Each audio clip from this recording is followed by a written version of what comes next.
WhatsApp guys, welcome back once again. So दोस्तों, आज की फ़िल्म जो एक्सप्लेन करने वाले हैं उसका नाम है इट, जो कि एक हॉरर मूवी है। तो काफ़ी बेहतरीन हॉरर मूवी है। तो चलिए कहानी की शुरुआत करते हैं। मूवी की शुरुआत में हमें दो भाइयों को दिखाया जाता है, जिसमें से बड़े भाई का नाम होता है बिल और छोटे भाई का नाम होता है जियोर्जियो। बिल अपने छोटे भाई को एक कागज़ की बोट बना के देता है ताकि वो बाहर जाके बारिश में उससे खेल सके। अब जियोर्जियो उस बोट को बाहर लेके जाता है और सड़क पे उसे खेलना चालू कर देता है। वो बोट धीरे धीरे पानी में तैरने लगती है, लेकिन पानी इतनी तेज़ बहता है कि उसकी बोट एक गटर में चली जाती है। जब जियोर्जियो उस गटर के पास जाता है अपनी बोट को लेने के लिए, तो वहाँ पे हम मूवी के विलेन को देखते हैं, जिसका नाम है पेनीवाइज। ये असल में एक जोकर के भेष में होता है। अब जियोर्जियो पेनीवाइज को देख के काफ़ी ज़्यादा डर जाता है, लेकिन पेनीवाइज उसे अपनी बातों में फंसा लेता है और उससे कहता है कि आओ अंदर आओ जल्दी, तुम्हें तुम्हारी बोट मिल जाएगी।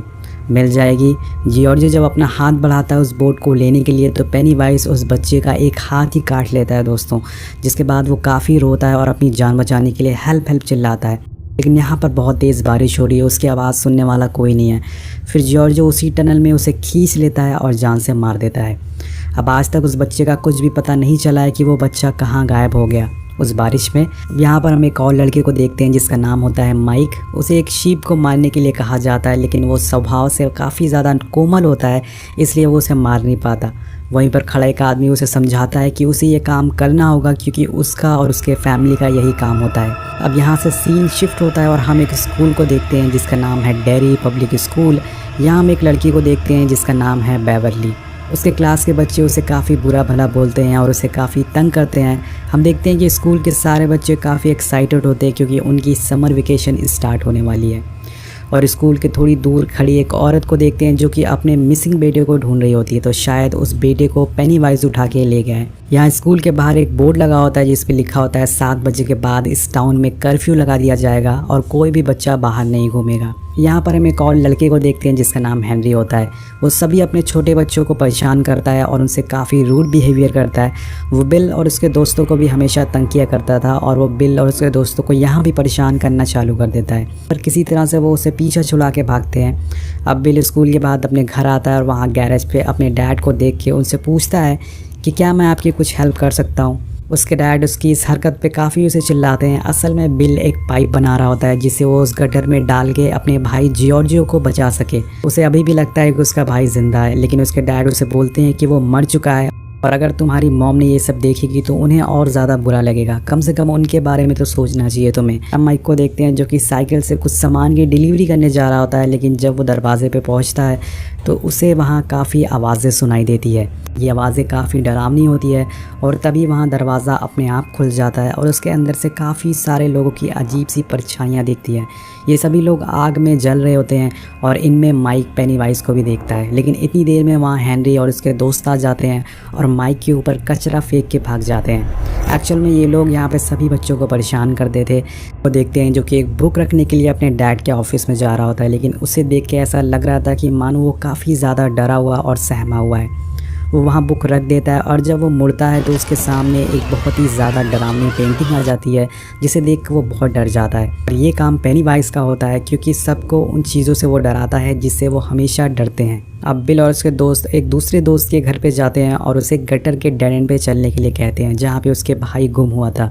वो अपनी मॉम से परमिशन लेता है और वहाँ के लिए निकल जाते हैं साइकिल से। अब यहाँ पर हमें एक और कैरेक्टर को इंट्रोड्यूस किया जाता है, इसका नाम होता है बिन, जो कि काफ़ी मोटा और क्यूट होता है। बेन एक लाइब्रेरी में बैठ के इस शहर का इतिहास के बारे में पढ़ रहा होता है। साथ में वो अपनी कुछ शायरी भी लिखता है, जिसे सुना के वो बेवरली को इम्प्रेस करना चाहता था। अब थोड़ी देर बाद बेन को हेलुसिनेशन होना चालू हो जाता है, और उसे वहाँ एक उड़ता हुआ बैलून भी नज़र आता है, जो उसके अलावा किसी और को नज़र नहीं आ रहा था।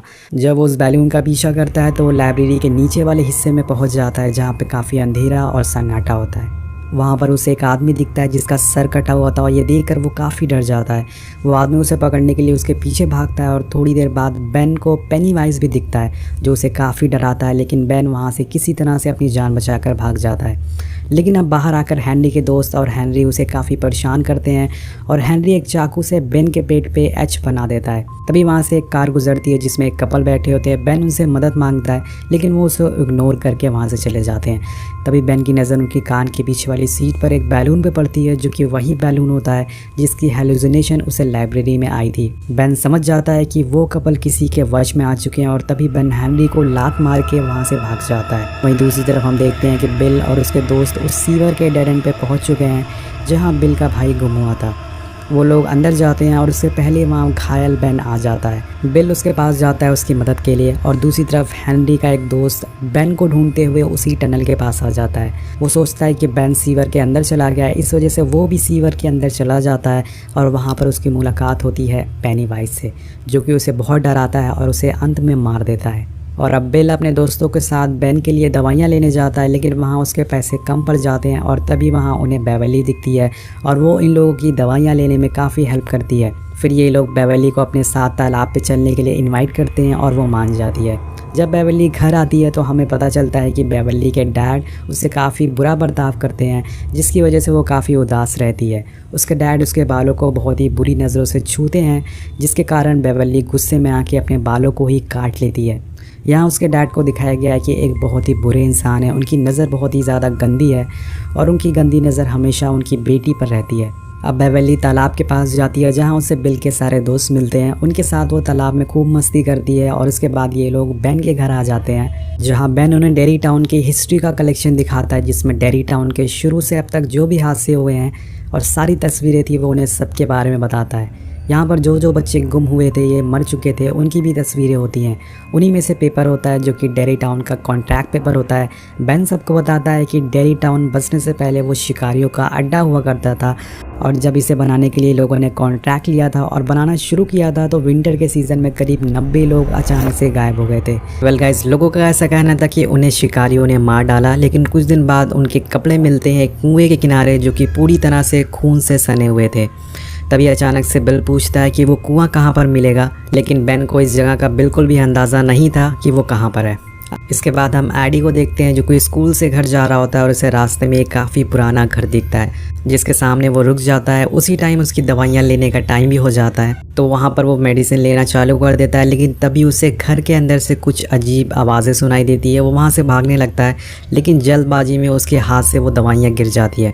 जब वो उसे उठाता है तो वहीं अचानक से काफ़ी बदसूरत सा आदमी आ जाता है। ये आदमी एक ज़ोंबी की तरह लग रहा था और वो उस पर हमला करने लग जाता है। एडी वहाँ से भागने लगता है और हेल्प हेल्प चिल्लाने लगता है, लेकिन तभी उसे वहाँ पर पेनीवाइज दिखता है जो कि उसे कहता है कि आओ मेरे साथ चलो, तुम्हें कुछ नहीं होगा। और फिर वो अचानक से दोस्तों गायब हो जाता है।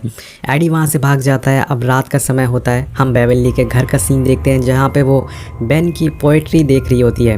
वो अपने वॉशरूम में जाके बाथटब में आराम से बैठ जाती है, लेकिन तभी उसे वॉश बेसिन में कुछ अजीब सी आवाज़ें सुनाई देती है जो कि बच्चों की चीखने की होती है। जब वो उसे चेक करने जाती है तो वहाँ पर उसे खून दिखता है और तभी वहाँ पर उसके इंसानों के बाल उसे खींचना चालू कर देते हैं। इतना ही कम नहीं होता है दोस्तों, उस वॉश बेसिन से काफ़ी सारा खून बाहर निकलता है और पूरे बाथरूम में फैल जाता है। वो चिल्लाती है और उसके डैड उसकी चीख सुन के उसके बाथरूम में आते हैं। लेकिन यहाँ पर एक काफ़ी अजीब बात होती है, ये खून सिर्फ उसे दिख रहा था, उसके डैड को नहीं दिखता। अब उसके डैड उसे पूछते हैं कि तुम्हें क्या हुआ है। वो ये भी पूछते हैं कि तुमने अपने बाल क्यों छोटे करवा लिए, ये तुम पे अच्छे नहीं लग रहे हैं, मुझे काफ़ी तुम्हारी फिक्र हो रही है। इधर बिल अपने छोटे भाई की जॉर्जियो के रूम में जाता है और उसकी चीज़ों को देख के उसे काफ़ी याद करता है, लेकिन तभी उसे किसी पैरों की आवाज़ सुनाई देती है। जब वो उन पैरों के निशान का पीछा करता है तो वो नीचे बेसमेंट में पहुंच जाता है जहाँ पे बारिश की वजह से पानी भर चुका था। और यहाँ पर एक हॉरर सीन आने वाला है, तो तैयार हो जाइए। तभी वहाँ उसे मरा हुआ भाई नज़र आता है जो कि उससे कहता है कि अगर तुम मेरे साथ चलोगे तो तुम भी इस पानी में तैरोगे। और लगातार ये बात वो बोलता रहता है और तभी दोस्तों उसका फेस हॉन्टेड हो जाता है और अचानक से पेनीवाइज पानी में से बाहर निकलता है। वो बिल को पकड़ने के लिए उसके पीछे भागता है, लेकिन समय रहते हुए बिल ऊपर आ जाता है और उसकी जान बच जाती है। अब अगले दिन बेवरली अपने सभी दोस्तों को अपने घर पे बुलाती है और इसके साथ जो रात में हुआ था वो सब बताती है और फिर सारे दोस्त उसके बाथरूम को साफ़ करते हैं। यहाँ हमें पता चलता है कि बेन और बिल दोनों बेवरली को लाइक करते हैं। अब ये लोग निकल पड़ते हैं, लेकिन रास्ते में बिल बताता है कि उसे कल रात जॉर्जियो दिखा था। फिर सभी दोस्त एक एक करके बताते हैं कि उन्हें भी जोकर दिखा था। ये सब सुन के वो लोग काफ़ी ज़्यादा डर जाते हैं और तभी उन्हें वहाँ हेनरी का दोस्त की कार दिखती है जिसके साइड में माइक की साइकिल गिरी होती है। बेवरली सबसे कहती है कि हमें माइक की मदद करनी चाहिए। तो यहाँ पर ये लोग बेवरली की बात को कैसे टाल सकते हैं। वो वहाँ चले जाते जाते हैं, हम वहाँ देखते हैं कि हेनरी और उसके दोस्त माइक को परेशान कर रहे होते हैं। यहाँ पर माइक को जोकर भी दिखता है, लेकिन तभी उन पर बिल और उसके दोस्त पत्थर फेंकना चालू कर देते हैं, जिससे हेनरी और उसके दोस्त वहाँ से भाग जाते हैं। उसके बाद वो लोग एक मेले में जाते हैं, जहाँ उन्हें माइक बताता है कि उसके दादाजी बताते थे कि डेरी टाउन पर एक श्राप है, और बैन भी बताता है कि जो भी घटनाएं यहाँ पर इस टाउन में हो रही है वो हर 27 साल बाद होती है। मतलब वो पेनीवाइज 27 साल बाद वापस दोबारा बच्चों को खाने आया है। वो 1 साल तक सोता है और फिर 27 साल बाद दोबारा आता है बच्चों को खाने के लिए। पेनीवाइज उन्हीं चीज़ों को हमें दिखाता है जिससे कि हमें डर लगता है, और डर से उसकी ताकत और ज़्यादा बढ़ती है। ये सब यहाँ से बिल के गैराज में जाते हैं, जहाँ वो इन्हें प्रोजेक्टर में उस शहर का मैप दिखाता है, और उसमें उसे वही कुआं दिखता है जो कि भूतिए घर के अंदर मौजूद है। जिसके बाद एडी को अजीब इंसान दिखता है। वो लोग उसकी पिक्चर देखते हैं, लेकिन तभी उस प्रोजेक्टर में जॉर्जो की तस्वीर आने लगती है, और फिर अचानक से स्क्रीन पर पेनीवाइज आ जाता है। उस पिक्चर से बाहर आ जाता है और सबको डराने लगता है, लेकिन तभी वो लोग शटर खोल देते हैं, जिससे वो भाग जाता है। अब इसके बाद बिल डिसाइड करता है कि वो अपने छोटे भाई को बचाने जाएगा उस घर में। वो अपने दोस्तों को भी किसी तरह से मना लेता है, और सभी दोस्त उसके राज़ी हो जाते हैं वहाँ जाने के लिए। फिर वो लोग साइकिल से वहाँ उस घर के बाहर पहुँचते हैं। सभी दोस्त घर के अंदर जाते हैं, और ये घर बहुत ही पुराना होता है, इसलिए इसमें बहुत सारे पेड़ उग गए थे, और डायरेक्टर ने भी बहुत हॉरर दिखाया है इस घर को। अब थोड़ी दूर चलने पे रिची अपने आप की मिसिंग पोस्टर देखता है, लेकिन वो तो गायब अभी नहीं हुआ है।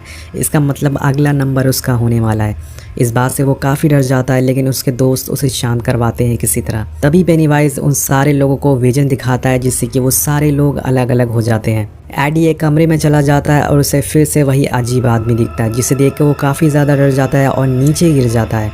वो काफ़ी इंजर्ड हो जाता है। वहीं दूसरी तरफ बिल का एक और दोस्त रूम में बंद हो जाता है, जहाँ उसे काफ़ी सारे जोकर दिखते हैं।